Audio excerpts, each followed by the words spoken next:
Bienvenue dans la troisième étape où je vais vous montrer comment vous connecter à Google My Business. Pour rappel, première étape, nous avons créé ensemble votre adresse Gmail qui sera dédiée à la gestion de l'ensemble des services offerts par Google.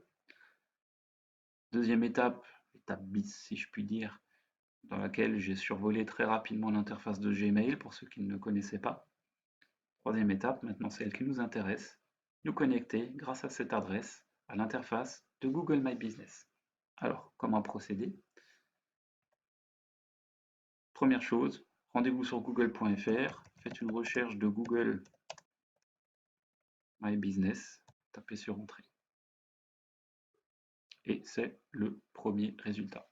Vous voyez sur la droite, vous avez un petit historique avec un lien vers Wikipédia qui vous donnera davantage de détails sur ce service si vous souhaitez en savoir plus. Allons cliquer, nous, sur le premier lien. Vous arrivez donc sur la page de présentation de l'outil. Je vous invite d'ailleurs à lire l'ensemble des questions fréquentes afin de vous renseigner davantage sur les différentes choses que vous pouvez faire avec Google My Business. Mais nous allons de toute manière les passer ensemble en revue. Donc première étape, avant de gérer votre profil, c'est bien entendu de vous connecter. Moi je dispose de plusieurs adresses Gmail, c'est pour ça que j'ai un écran intermédiaire. Je vais masquer ici les autres adresses que je gère. En l'occurrence, la dernière que nous avons créée ensemble, formation.netranker@gmail.com.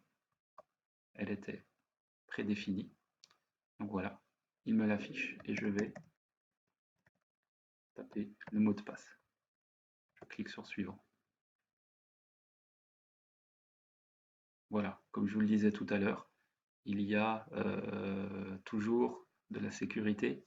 Donc comme je n'avais renseigné aucun numéro de téléphone de récupération ni aucune adresse email de récupération au moment de la création de l'adresse Gmail, il me le redemande. Je ne souhaite pas en créer, je clique sur confirmer. Et voilà, vous êtes connecté à Google My Business. N'est-ce pas formidable?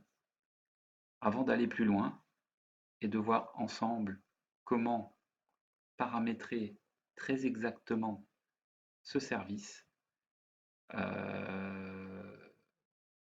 je vous invite donc à lire en détail tout ce que permet de faire Google My Business. Ainsi, vous serez mieux préparé pour appréhender les prochaines étapes que nous allons passer ensemble.